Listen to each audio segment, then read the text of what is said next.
«No te metas ahí, Renata», gritó Sebastián dejando caer su café al suelo mientras corría hacia el pasillo. Pero ya era tarde. Renata había abierto la puerta del cuarto de su padre. La habitación llevaba cerrada desde su muerte, 3 meses atrás. Era una regla tácita: no entrar, no mover nada, no tocar. Como si ese pequeño espacio aún sostuviera en el aire su olor a loción de lavanda y café amargo. Como si abrir la puerta fuera profanar un ritual que nadie entendía del todo. Renata se quedó inmóvil, como si hubiera sido atrapada robando algo sagrado. En su mano sostenía una pequeña libreta negra de pasta dura, la misma que su padre llevaba todos los días en el bolsillo interior de su saco. ¿Esto era de él?, preguntó sin atreverse a mirar a Sebastián. Él asintió con los dientes apretados y la mandíbula tensa. Caminó lentamente hasta ella, tomó la libreta con cuidado y la sostuvo como si fuera una bomba a punto de estallar. Su hermana no dijo nada más.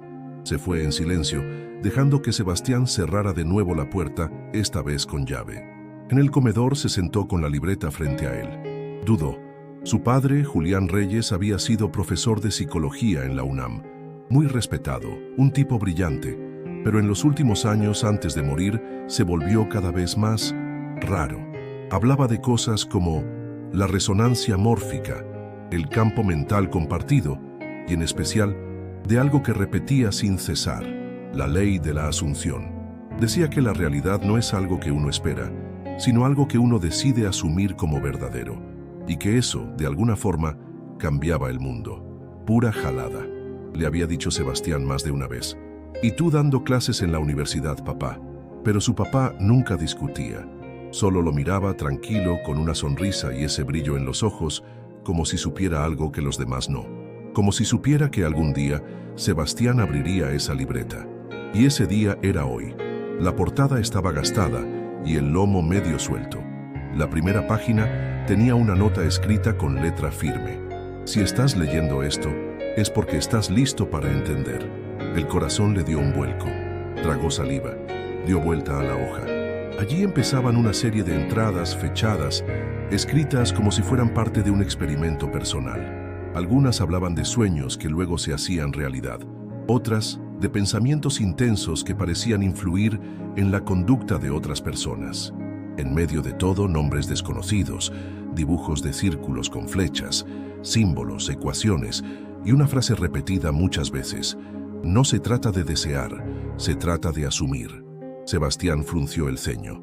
Leyó una entrada del 14 de febrero. Hoy visualicé que el jefe de Renata aprobaría su proyecto, aunque ella misma lo daba por perdido. Me enfoqué durante 30 minutos en la escena final, ella saliendo de la junta con una sonrisa. 2 horas después me llamó. Le aprobaron todo. ¿Coincidencia o conexión? Cerró la libreta. Su cuerpo estaba tenso. No creía en esas cosas, pero recordaba esa junta. Recordaba la llamada y recordaba a su padre sentado en la sala ese día con los ojos cerrados, en silencio. ¿Y si todo eso no era locura? ¿Y si de verdad había algo en lo que Julián estaba intentando enseñarles y nadie quiso escuchar? Se levantó y caminó a la ventana. El sol caía lento sobre la colonia del Valle, tiñendo los edificios de ladrillo con tonos anaranjados. Afuera todo parecía normal, pero dentro de él algo se había movido. No podía ignorarlo. Regresó a la mesa, abrió la libreta en la última página y notó que estaba marcada con un separador de tela roja. La frase final decía: si quieres comprobarlo, elige algo pequeño. Cree que ya es verdad. No lo esperes, solo asúmelo. Sebastián leyó esas palabras 3 veces. Luego levantó la vista. Su mirada se clavó en el portarretratos junto al comedor, donde salía con Renata y su padre, sonriendo frente al Parque de los Venados. Entonces, algo dentro de él dijo: hazlo. Y por primera vez en su vida, Sebastián cerró los ojos y asumió algo. No sabía por qué lo hacía, solo sabía que algo estaba comenzando. Sebastián despertó al día siguiente, con una sensación extraña en el cuerpo, como si hubiera hecho ejercicio emocional durante toda la noche. La libreta seguía en la mesa del comedor, junto al portarretratos y una taza vacía con restos secos de café. Nadie más en la casa sabía que había abierto ese cuarto, y así pensaba dejarlo. Se sirvió un café nuevo y caminó hacia la ventana. Afuera, el bullicio matutino de la ciudad empezaba su concierto habitual. Claxones, perros ladrando, vendedores ambulantes gritando ofertas. Todo igual, todo como siempre. Pero por dentro, Sebastián se sentía diferente, como si llevara algo secreto, algo poderoso. Recordó lo que había hecho antes de dormir. Cerró los ojos y, como decía la libreta, asumió que algo ya era verdad. Eligió algo pequeño, sin importancia, una tontería. Había pensado, voy a encontrar una pluma roja en la calle mañana. Eso fue todo. No lo deseó, no lo esperó, solo lo asumió, como si ya hubiera pasado, como si fuera un recuerdo. Terminó su café, se puso una chamarra y salió a la calle. Mientras caminaba hacia la estación del metro Etiopía, intentó no pensar demasiado. No buscó la pluma. No quiso forzar nada, pero sus ojos, por reflejo, bajaban de vez en cuando al suelo. Nada. Piedras, chicles pegados, manchas de aceite, colillas de cigarro. Nada rojo. Se sintió tonto. Sonrió incluso. ¿Qué esperaba? ¿Que el universo le aventara una pluma como por arte de magia? Cuando llegó a la estación, el vagón iba casi vacío. Se sentó cerca de la puerta y sacó su celular. Revisaba correos sin mucho interés, cuando una niña de unos 7 años, con uniforme de primaria, se sentó justo frente a él. Tenía una mochila de unicornio desgastada y en la mano jugueteaba con algo. Sebastián levantó la vista. Lo que ella giraba entre los dedos era una pluma roja, plástico barato, con brillitos, claramente de esas que vienen en estuches escolares. Sintió un escalofrío. No era suya, no la había encontrado en la calle, pero ahí estaba. Contaba. La niña bajó del vagón en la siguiente estación, y la pluma, con ella. Sebastián no supo si sonreír o preocuparse.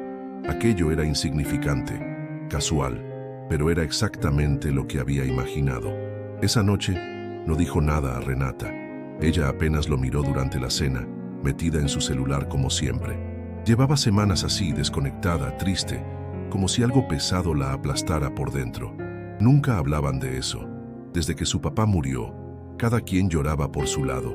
Cuando ella se fue a dormir, Sebastián volvió a la libreta. Leyó varias páginas sin orden, buscando algún patrón. Encontró algo curioso. Cada vez que su padre intentaba asumir una realidad pequeña, el resultado aparecía rápido.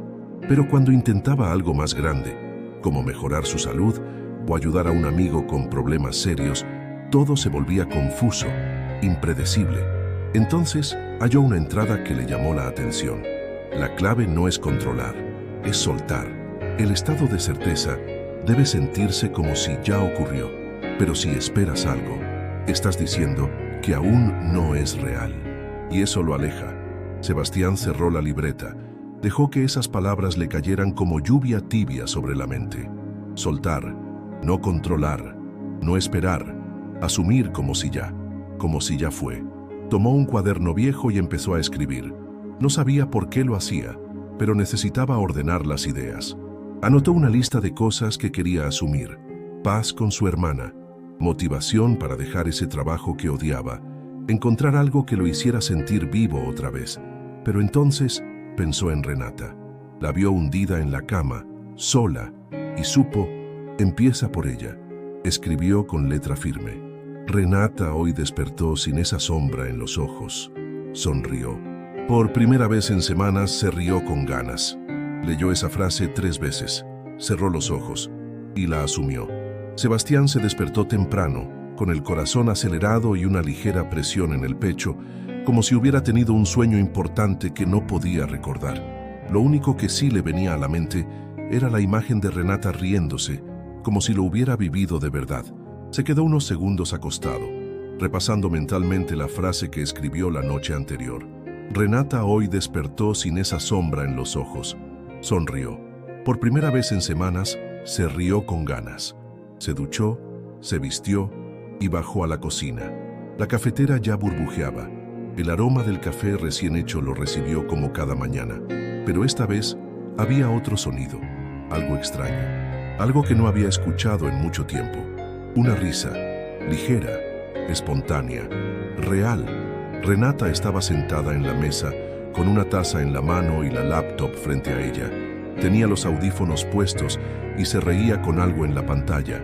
No una sonrisa fugaz ni una risa fingida. Reía en serio, con el cuerpo, con los ojos. Sebastián se quedó congelado en la entrada de la cocina. ¿Qué?, preguntó ella al notarlo. ¿Qué me ves? Nada. Solo hacía rato que no te oía reír así, dijo caminando hacia la cafetera. Renata bajó un poco el volumen de los audífonos. Estaba viendo unos TikToks viejos que me mandó Ana. No sé, como que me dio por limpiar el correo y me los encontré. Están tontos, pero me dio risa. Sebastián se sentó frente a ella sin decir nada más. Fingió interés en el café, pero por dentro estaba hirviendo de preguntas. ¿Eso contaba? ¿Esa risa? ¿Era coincidencia? ¿O era la ley funcionando? No dijo nada. Solo observó a su hermana mientras ella regresaba la vista a la pantalla. Había algo distinto en su cara. No era felicidad plena ni un cambio milagroso, pero sí había una grieta en la nube gris, una fisura por donde entraba algo de luz.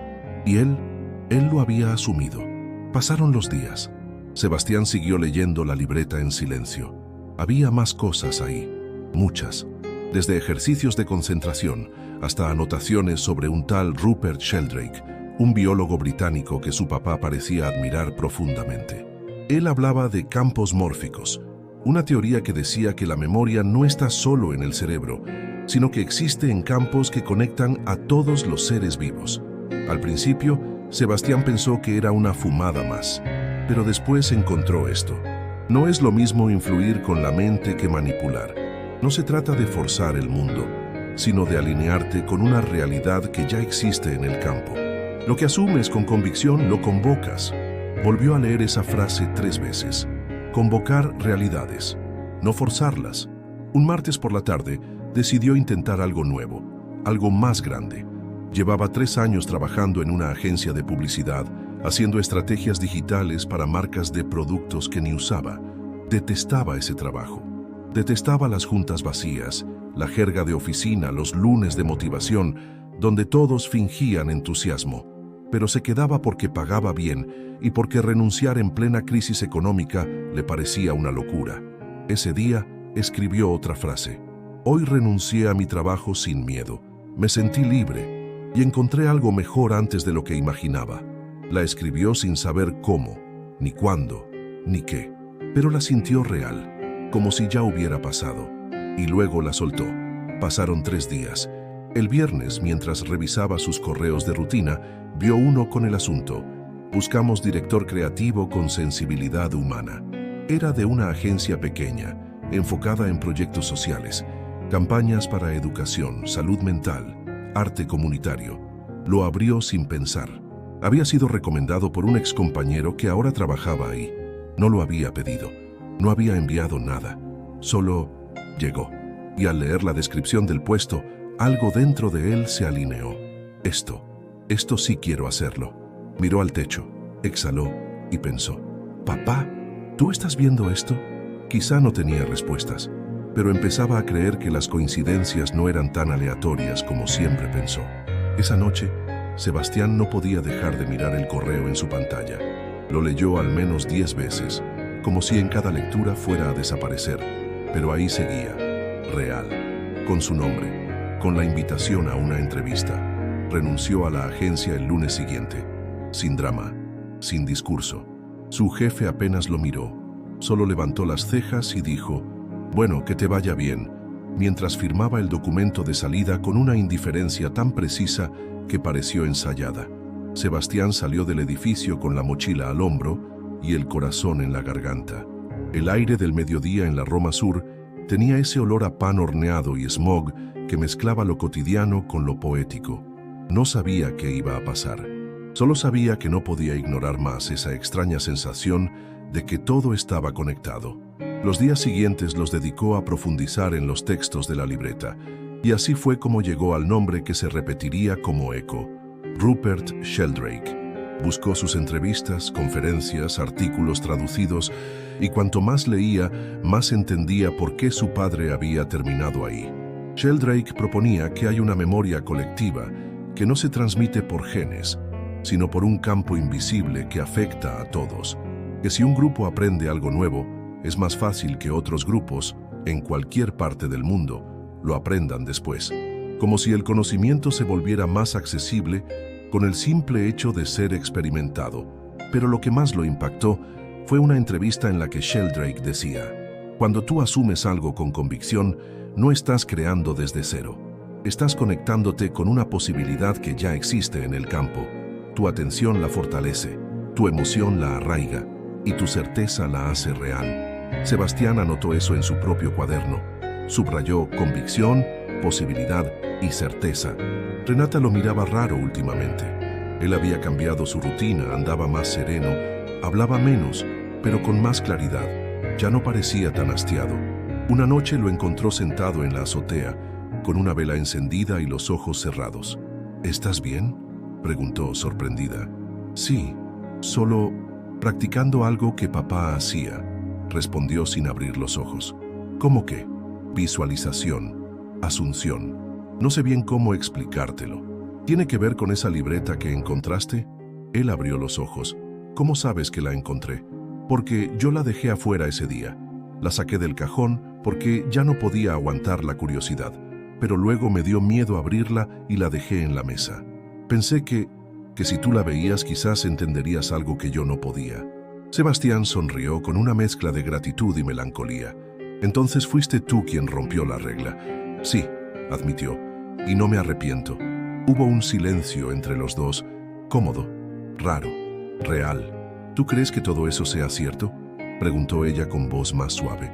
No lo sé con certeza, pero he empezado a ver cosas que no puedo explicar con lógica. Como si mi vida hubiera estado apagada y ahora estuviera afinándose. Como una estación de radio vieja que por fin agarra señal. Renata lo miró largo rato.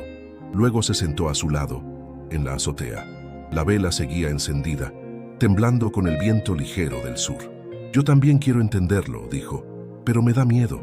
A mí también me daba, pero ahora me da más miedo seguir como estaba. Esa noche, por primera vez, le mostró la libreta. Le leyó en voz alta algunos fragmentos. Rieron con ciertos apuntes de su papá, con sus garabatos y sus observaciones obsesivas sobre los efectos de asumir cosas tan ridículas como el cajero automático me dará billetes nuevos o me llamarán por mi nombre en el café sin equivocarse. Pero entre todas esas pruebas pequeñas había algo constante. Funcionaba cuando se soltaba la expectativa y se vivía como si ya fuera real. ¿Y si intentamos juntos?, preguntó ella, casi en un susurro. Un experimento, como los de papá.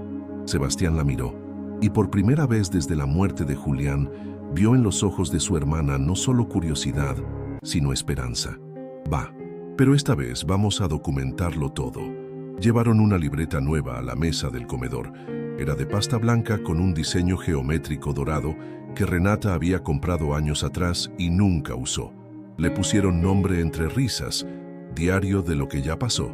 Suena contradictorio, dijo Sebastián sonriendo. Exacto, respondió ella, justo como papá lo hubiera querido. El primer experimento fue sencillo. Ambos escribirían una frase sobre algo que querían ver manifestado en la semana, pero lo harían como si ya hubiera sucedido. Luego soltarían la idea.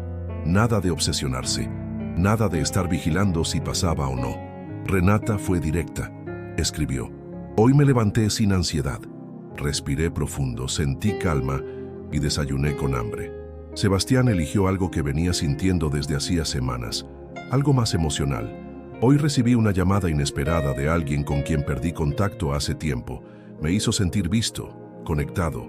Cerraron la libreta, la dejaron en el centro de la mesa y salieron a caminar por la colonia. Era domingo, el cielo estaba nublado y el aire fresco, como si la ciudad se hubiera tomado un descanso. No hablaron mucho durante el paseo, solo caminaron, como si las palabras sobraran, como si la conexión entre ellos ya estuviera activa. Esa noche, mientras cenaban pan con aguacate y un poco de sopa de lentejas que Renata había improvisado, ella se quedó mirando su taza por un rato. No me quise emocionar, pero hoy sí me desperté tranquila. No perfecta, pero distinta. No me dio esa angustia en el pecho como todos los días, solo me sentí normal. ¿Lo asumiste antes de dormir? Sí, dijo ella sonriendo. Lo sentí como un recuerdo, como si ya hubiera sido. Sebastián se quedó callado. Algo en su mirada se llenó de ternura. No por la ley en sí, sino por ella. Por ver ese pequeño cambio, casi imperceptible, que para alguien como Renata era un milagro. ¿Y tú?, preguntó ella. Nada todavía, respondió con sinceridad. Pero no tengo prisa. Esa misma noche, mientras lavaba los trastes, su celular vibró. Una notificación de WhatsApp. El nombre que apareció en la pantalla lo hizo dejar caer la cuchara en el fregadero. Martín, UDEM. No hablaba con él desde hacía más de un año. Su excompañero de la universidad. Su mejor amigo en algún momento, hasta que una discusión sin resolver los separó. Sebastián dudó unos segundos. Luego abrió el mensaje. No sé por qué soñé contigo anoche, pero al despertar sentí que tenía que escribirte. Espero que estés bien, cabrón. El corazón se le aceleró. Lo leyó 3 veces. No podía ser casualidad. Renata, llamó desde la cocina.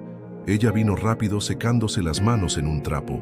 Mira esto, le mostró el mensaje. Es el amigo ese que... Sí, ella lo leyó en silencio. Luego levantó la vista con una sonrisa contenida. No manches, yo tampoco puedo creerlo, dijo Sebastián. ¿Y cómo te sientes? Conectado, tal cual lo escribí, como si hubiera algo allá afuera, escuchando. Se quedaron unos segundos en silencio mirando la pantalla. Esa noche agregaron una nueva regla al diario: no volver a leer lo que escribieron hasta que algo sucediera. Así evitaban vigilar, dudar, contaminar la certeza con ansiedad. Los días pasaron. Algunos experimentos funcionaban, otros no. Pero ambos comenzaron a notar que había una relación clara entre lo que lograban asumir emocionalmente como real y lo que luego aparecía en su vida. Y mientras más soltaban el control, más natural se sentía todo. Un jueves por la tarde, en medio del tráfico del viaducto, Sebastián le dijo algo que cambiaría el rumbo de lo que estaban haciendo. ¿Y si documentamos esto en video? No para hacernos famosos, solo para vernos desde fuera, como papá se hubiera grabado si no le diera pena la cámara. Renata lo miró, pensativa. Como un diario visual. Exacto, un experimento compartido. Como si nos viéramos desde el futuro, sabiendo que ya funcionó. Ella sonrió. Encendió la grabadora de voz del celular y dijo: Día 1, ya está pasando. Aunque aún no lo entendemos, ya está aquí. Y sin darse cuenta, habían empezado algo más grande de lo que imaginaban. El primer video fue torpe, improvisado, con mala luz y el audio lleno de ruidos de fondo. Sebastián sostenía el celular mientras Renata hablaba frente a una pared blanca de su cuarto. Hoy es el día 1 de este experimento, decía con voz temblorosa. No sé bien qué estamos haciendo, pero quiero creer que hay otra forma de vivir. Cortaron y se rieron como niños. Sebastián dijo que parecía entrevista de reality show y ella le aventó una almohada. Aún así, al mirarlo después, algo les impactó. Su tono era honesto, vulnerable, sin poses. Subieron el clip a un canal de YouTube que crearon esa misma noche. Lo llamaron Ya está pasando. Sin promoción, sin hashtags, sin expectativas. Si alguien llega aquí, dijo Sebastián, será porque debía llegar. Esa noche, escribieron nuevas afirmaciones en el diario. No pedían cosas grandes, solo momentos significativos, claridad, paz, conexiones, cosas que no se podían medir con dinero, pero que daban sentido a los días. Sebastián escribió: Hoy sentí que mi vida tenía propósito. No necesitaba más, porque todo tenía sentido. Renata anotó: Hoy una persona desconocida me dijo algo que necesitaba escuchar. Fue como si el universo me hablara. Luego cerraron el cuaderno, tomaron té y vieron una película vieja. Nada pasó, o al menos eso parecía. Hasta que llegó el domingo. Renata estaba sola en una cafetería cerca del Parque Hundido. Esperaba a una amiga, que al final canceló. Había llevado un libro, pero no lograba concentrarse. Estaba distraída, sintiéndose fuera de lugar, dudando de todo el proceso. Fue entonces cuando se le acercó una mujer de unos 60 años, elegante, con un sombrero de ala ancha y una mirada dulce. Le sonrió como si la conociera. Perdona que me meta, pero no pude evitar notar tu cara. Me recuerdas a mi hija cuando tenía tu edad. También tenía esa mirada de estar buscando algo, dijo.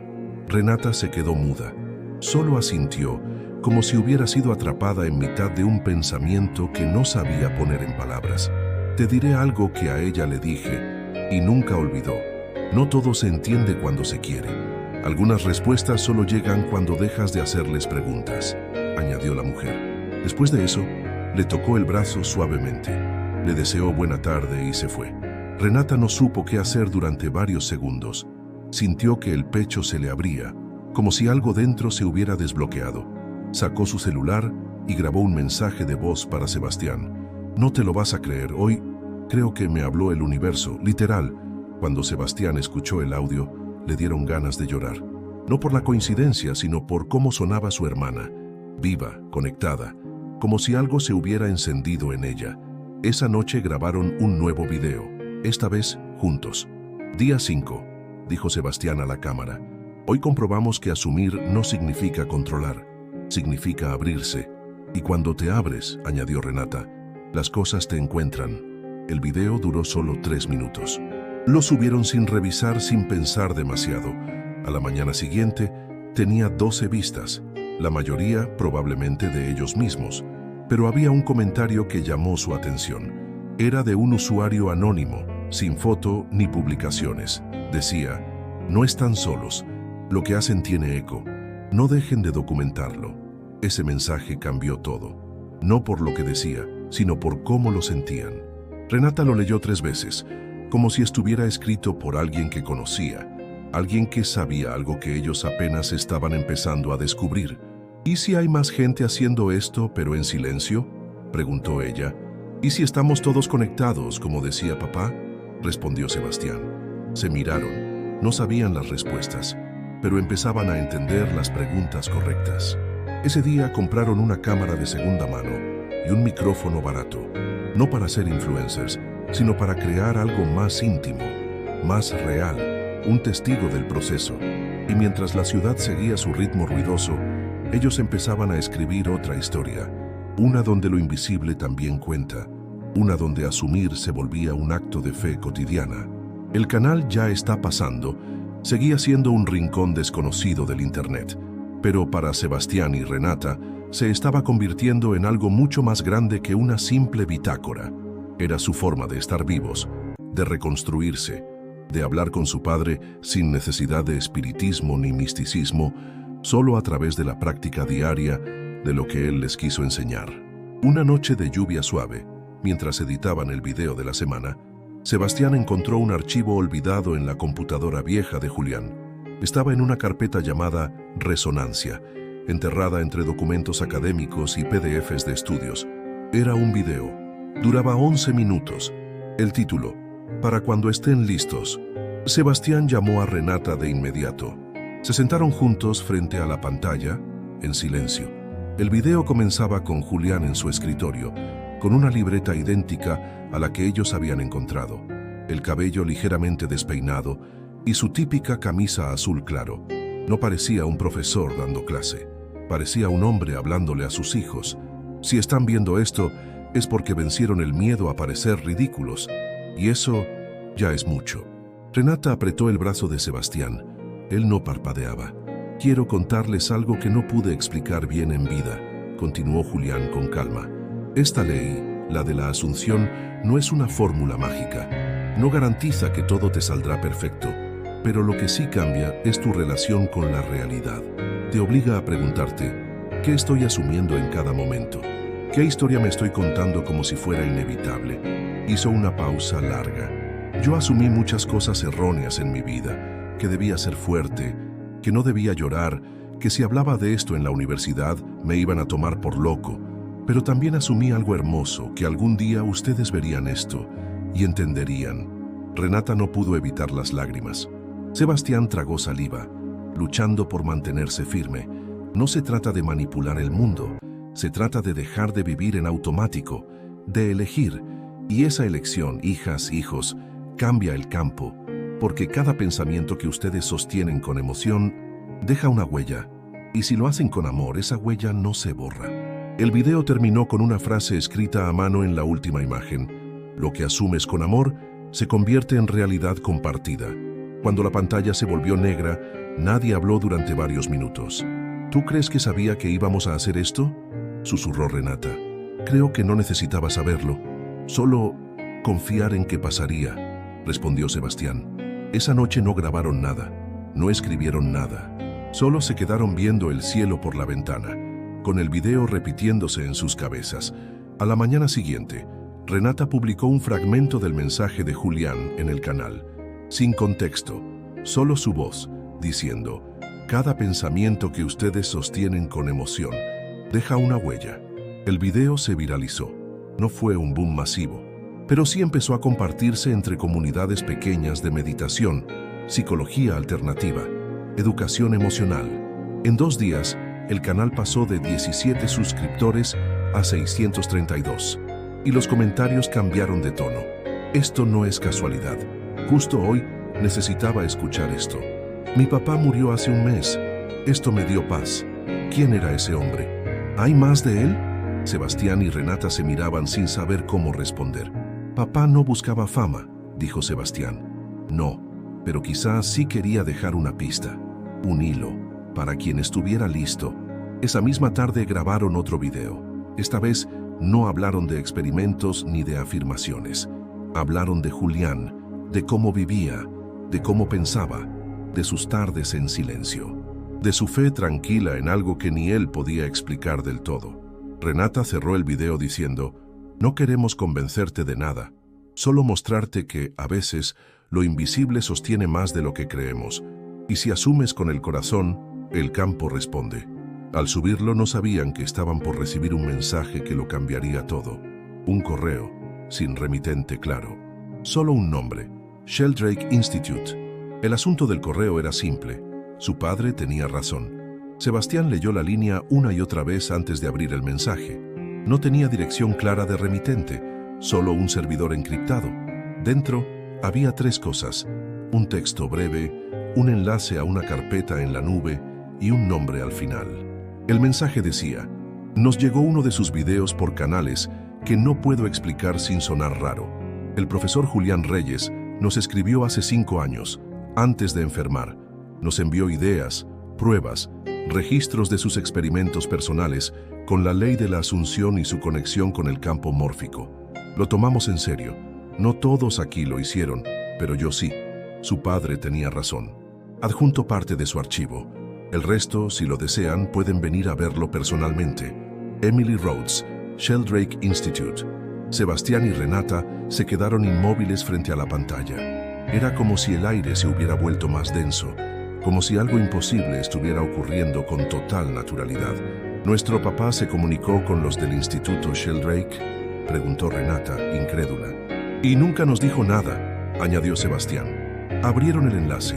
La carpeta contenía escaneos de cartas, gráficos, notas a mano y 2 grabaciones de voz. Todo fechado entre 2018 y 2020. Julián hablaba en inglés pausado, con su tono habitual, calmo, preciso, sin necesidad de adornos. Mi interés no es místico, es empírico. He registrado más de 300 experiencias que parecen coincidir con el principio de resonancia mórfica. No puedo demostrarlo en laboratorio, pero lo he vivido lo suficiente para saber que algo está ocurriendo, algo real. Sebastián sintió un nudo en la garganta. Lo que he observado es que la ley de la asunción no es una fantasía de autoayuda.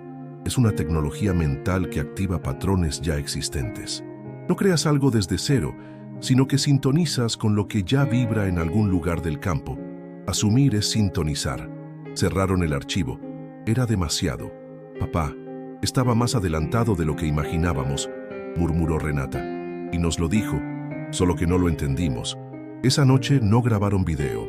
Decidieron escribir, releer la libreta, cruzar las ideas de Julián con los textos de Sheldrake. Empezaron a notar conexiones entre conceptos que antes les parecían sueltos y comenzaron a preguntarse, ¿hasta dónde podía llegar esto? A la mañana siguiente, grabaron un mensaje para Emily Rhodes agradeciendo el envío, contando quiénes eran, lo que estaban haciendo y preguntando si podrían conversar por videollamada. 2 días después, recibieron respuesta. La conexión fue puntual. Emily era una mujer de cabello plateado, lentes delgados y voz cálida. No estaba en una oficina elegante, sino en una biblioteca atiborrada de libros viejos, plantas y una taza de té. Su padre era brillante, dijo en cuanto comenzó la llamada, no por sus credenciales, por su manera de observar. Veía patrones donde otros solo veían azar. Sebastián y Renata escuchaban sin interrumpir. Aquí en el instituto, no todo el mundo cree en la ley de la asunción, pero la resonancia mórfica, esa idea de que todo lo que se ha hecho, pensado o sentido deja una huella en el campo, es algo que seguimos explorando. Y Julián estaba convencido de que ambas cosas estaban conectadas. ¿Conectadas cómo?, preguntó Renata. Él creía que asumir con fuerza emocional no solo te conecta con una realidad personal, sino que aumenta la probabilidad de que esa realidad se vuelva accesible para otros. Que lo que uno asume, si se hace con suficiente claridad, no solo transforma su vida, transforma el campo. Sebastián se pasó la mano por el rostro. Entonces, esto no es solo sobre cambiar tu vida. Emily asintió, suave.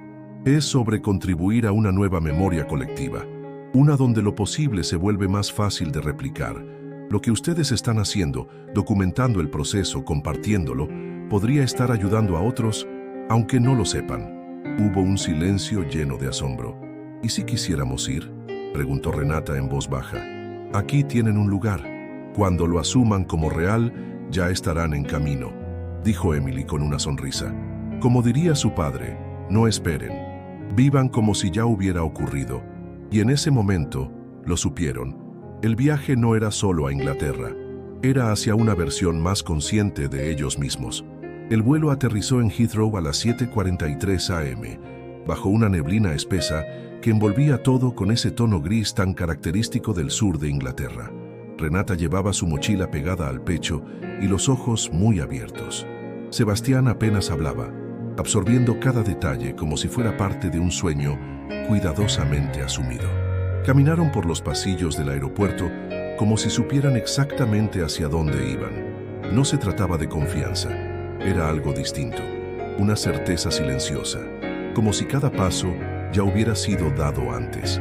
Emily los esperaba afuera, en una camioneta vieja con asientos de cuero cuarteado. Al verlos, bajó de inmediato y los abrazó con una calidez que desarmó a ambos. Parece que los estaba esperando desde hace años, dijo sin dramatismo. El Sheldrake Institute no era un edificio moderno ni una sede tecnológica. Era una antigua casona victoriana, de ladrillos rojos y ventanas con marcos blancos, ubicada a las afueras de Cambridge. Jardines cuidados, libros por todos lados, olor a té y madera húmeda.